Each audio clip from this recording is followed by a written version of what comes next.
అలాగే సార్ ఇక్కడ రేవంత్ గారికి అండ్ కేసీఆర్ గారికి కూడా కంపేర్ చేయడం మొదలు పెడతారు. అంటే ఏంటి ఏమైనా డిఫరెన్సెస్ ఉన్నాయా సార్? లేకపోతే ఇద్దరి పాలన ఒకే విధంగా ఉందా? మీకేమనిపించింది సార్ రేవంత్ గారిని అండ్ కేసీఆర్ గారిని పక్క పక్కన పెట్టి చూస్తే ఏ విధంగా? కేసీఆర్ గారు చాలా ఆయన ఒక రకంగా పూర్తి ఒక నియంతృత్వ విధానం లేకపోయారు. హ్మ్.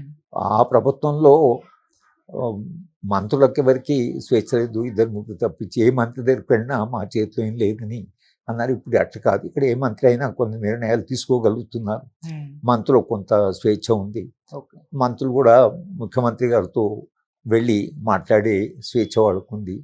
ఆ ప్రభుత్వంలో మంత్రులు ఎవరందరూ బాగా భయపడేవాళ్ళు చాలామంది కూడా. హ్మ్. మీరు ముఖ్యమంత్రి గారికి చెప్పండి అంటే కూడా చాలా వెనక ముందు అయ్యేవాళ్ళు.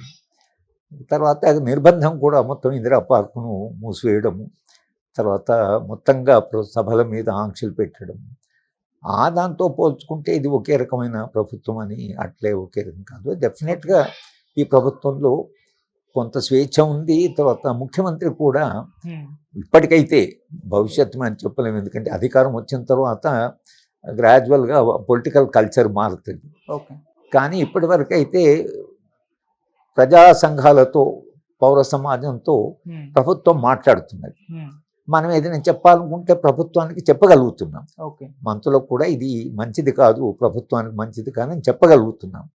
ఈ ఇది ఏదైతే ఈ వెసులుబాటు ఏదైతే ఉందో అది మీకు బీఆర్ఎస్ ప్రభుత్వంలో మీకు ఆ వెసులుబాటు చాలా తగ్గిపోయింది. ఓకే. అందుకని ప్రజలు ఒక రకంగా అసలు వాళ్ళు ఓడిపోవడానికి కూడా ప్రధాన కారణం మిగతా ఏ మార్పులు ఏదైనా కూడా నిర్బంధం బాగా పెరిగింది అనేటువంటిది తెలంగాణలో చాలా విస్తృతంగా ఫీలింగ్ వచ్చింది. ఓకే. అది పోయిన ఎన్నికల్లో తప్పకుండా ఎన్నికలను ప్రభావితం చేస్తుంది. హ్మ్. కానీ మార్పు ఉంది పూర్తిగా. అట్లా ఆ ప్రభుత్వం ఈ ప్రభుత్వం ఒకటే అని నాకు ఫీల్ లేదు. కానీ ఓకే.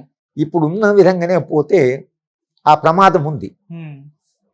ఆ ప్రమాదం అంటే ముఖ్యమంత్రి కేసీఆర్ లాగా కాంగ్రెస్ ముఖ్యమంత్రి ఎవరు కూడా ప్రవర్తించడానికి అది అది సాధ్యం కాదు. ఓకే. మళ్ళీ హైకమాండ్ ఉంటుంది, మంత్రులకు స్వేచ్ఛ ఉంటుంది, మంత్రుల మధ్యన ఘర్షణ ఉంటుంది. కనుక కేసీఆర్ లాగా ఏ ముఖ్యమంత్రి, కాంగ్రెస్ ముఖ్యమంత్రి కూడా ప్రవర్తించడానికి సాధ్యం కాదు. ఓకే. కానీ ఈ నిర్బంధాన్ని పెంచేటువంటి ప్రమాదం పోలీసుల చేతిలో అధికారాలు ఎక్కువ ఇచ్చి హ్మ్. వాళ్ళ మీద ఆధారపడి పరిపాలించడం మొదలు పెడితే వాళ్లకు నార్మల్గానే ఒక పోలీసు, ఒక సాధారణమైన పోలీసు, కొంత ఎన్లైటెంట్ పోలీస్ ఆఫీసర్ అక్కడక్కడ ఉంటారు, కానీ వాళ్ళ సంఖ్య చాలా తక్కువ ఉంది. కనుక ఈ పోలీస్ అధికారికి స్వేచ్ఛ అంటే ముందు దాని స్వేచ్ఛ కంట్రోల్ చేయడమే అధికారం అనుకుంటారు. ఓకే. మీరు వాళ్ళ మీద ఆధారపడి మీరు అది కొందరు ఐఏఎస్ ఆఫీసర్లు అంటున్నారు కూడా, హ్మ్. పోలీసు వాళ్ళకి ఇచ్చినంత ప్రాధాన్యత ముఖ్యమంత్రి గారు సివిల్ సర్వెంట్స్కు ఇవ్వడం లేదు హ్మ్. అని ఒక మాట కూడా వస్తున్నది. ఆ పద్ధతి మారాలి. ఆ ఓకే. పద్ధతి మారాలి. లేకపోతే ఆ ప్రభుత్వంలో ఉన్న నిర్బంధమే ఈ ప్రభుత్వంలో వస్తే హ్మ్. అప్పుడు ప్రజలు మళ్ళీ తప్పకుండా దానికి రెస్పాండ్ అవుతారు, దానికి స్పందిస్తారు. తెలంగాణలో ముఖ్యమంత్రి గారు ఒక సూత్రీకరణ చేశాడు. ఆకలినైనా భరిస్తారు, కానీ హ్మ్. స్వేచ్ఛ మీద దాడి చేస్తే తెలంగాణ ప్రజలు ఊరుకోరు. అవును. అది ఆయన సరిగ్గానే పట్టాడు. తెలంగాణను ఆ విధంగా ఆయన బాగానే అర్థం చేసుకున్నాడు. కానీ అది ఆచరణలో రావాలి కదా, అవును. ఆచరణలో అది కనిపించాలి. ఇప్పుడు మీటింగులు పెట్టుకునే వాళ్ళకి మనకేం ప్రాబ్లం లేదు. మనం ఇప్పుడు మీటింగ్ పెట్టుకునే ప్రతి వాళ్ళు కూడా పర్మిషన్ వస్తుందో రాదో, చివరి నిమిషం దాకా పర్మిషన్ లేదు, చివరి నిమిషంలో పర్మిషన్ ఇచ్చినప్పుడు మళ్ళీ దానికి కండిషన్ పెట్టడం, హ్మ్. ఈ పద్ధతి తప్పకుండా మారాలి. అసలు అక్కడ కొంత ప్రజలు కూడా ఫీల్ అవుతున్నారు. ఓకే. ఆ ప్రభుత్వానికి ఇప్పుడు తేడా లేదు, ఎందుకంటే మళ్ళీ పోలీసు దగ్గర పోవడము, హ్మ్. పర్మిషన్ అడగడము, వాళ్ళు ఇస్తారా లేదు తెలియదు, మళ్ళీ కోర్టుకు పోయి పర్మిషన్ తెచ్చుకో, ఇది ఉండకూడదు, ఇది మారాలి. ఓకే. ఇది కొంత మారింది, హ్మ్. కానీ ఈ మార్పు ఇంకా చాలా మౌలికంగా మార్పు రావాల్సిన అవసరం ఉంది. మరి ఇక్కడ ఒకవేళ రాహుల్ గాంధీ గారు ప్రచారం చేసేప్పుడు తెలంగాణ చూడండి ఎంత స్వేచ్ఛగా మీటింగ్ పెట్టుకుంటున్నారు, ఎంత స్వేచ్ఛగా వాళ్ళు మాట్లాడుతున్నారు, అలాంటి ప్రజాస్వామ్యం మేము తీసుకొస్తాము అని చెప్పడానికి వాళ్ళు ఉన్న 3-4 రాష్ట్రాల్లో హ్మ్. ప్రజాస్వామ్య పునరుద్ధరణ జరగాలి. అవును. ఇక్కడ నిజంగా మిగతా రాష్ట్రాల కంటే స్వేచ్ఛ ఎక్కువ ఉండాలి. ఏ కారణం వల్ల అయితే కానీ మొత్తం మీద పోలీసు యొక్క కల్చర్ ఏదైతుందో, హ్మ్. పోలీసు సంస్కృతి ఏదైతుందో అది ఏమాత్రం మారలేదు. ఓకే. అంటే పోలీస్ యంత్రాంగాన్ని మీరు రీఓరియంట్ చేయండి, పోలీస్ యంత్రాంగాన్ని మీరు దాని యాటిట్యూడ్ మార్చండి అని మనం ఒకటి చెప్తూనే ఉన్నాం. అవును. కానీ పోలీసుల యొక్క ప్రవర్తనలో కానీ ప్రతిదానికి మా కంట్రోల్ కావాలి.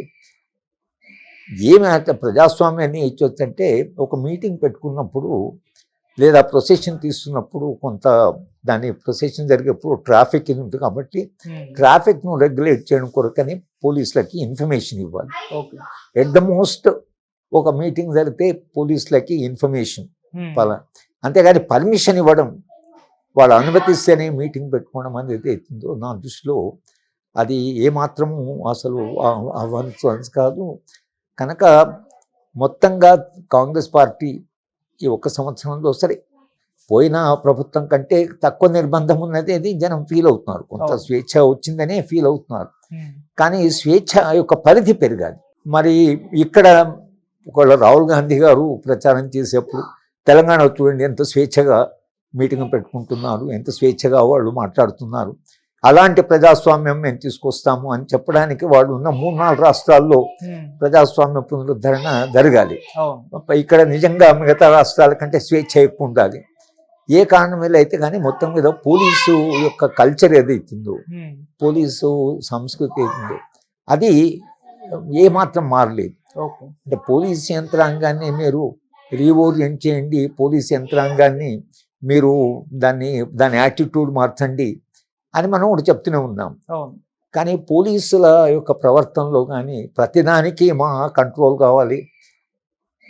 ఏమి ప్రజాస్వామ్యాన్ని ఇచ్చొచ్చంటే ఒక మీటింగ్ పెట్టుకున్నప్పుడు లేదా ప్రొసెషన్ తీస్తున్నప్పుడు కొంత దాని ప్రొసెషన్ జరిగేప్పుడు ట్రాఫిక్ ఇది ఉంటుంది కాబట్టి ట్రాఫిక్ను రెగ్యులేట్ చేయడం కొరకని పోలీసులకి ఇన్ఫర్మేషన్ ఇవ్వాలి.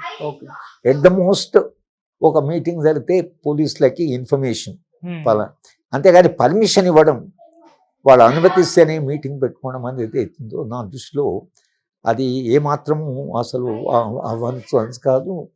కనుక మొత్తంగా కాంగ్రెస్ పార్టీ ఈ ఒక్క సంవత్సరంలో సరే పోయిన ప్రభుత్వం కంటే తక్కువ నిర్బంధం ఉన్నది అది జనం ఫీల్ అవుతున్నారు. కొంత స్వేచ్ఛ వచ్చిందనే ఫీల్ అవుతున్నారు.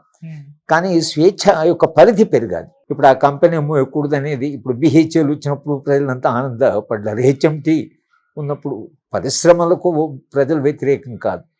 కానీ ఇట్లా ఈ సమాజంలో వీడు ఈ అభివృద్ధి బదులుగా కొత్త సమస్యలను సృష్టించేటువంటి పరిశ్రమల్ని మనం ఎందుకు ఆహ్వానించాలి, అటువంటి అభివృద్ధి నమూనా ఎందుకనేది కూడా ప్రభుత్వం ఈ 2 విషయాల్లో వాళ్ళు మళ్ళీ తప్పకుండా ఆలోచించాలి. ఇలాంటి అభివృద్ధిని ప్రజలు కోరుకోరు. ఓ ఆటోమొబైల్ కంపెనీ వస్తుందంటే, లేకపోతే ఒక సైకిళ్ళ కంపెనీ, వస్తువుల ఉత్పత్తి కంపెనీ వస్తుందంటే ప్రజలు ఇండస్ట్రియలైజేషన్ కావాలని అంటారు. కానీ ఇటువంటి పారిశ్రామికీకరణ ఏదైతుందో ఇది ప్రభుత్వము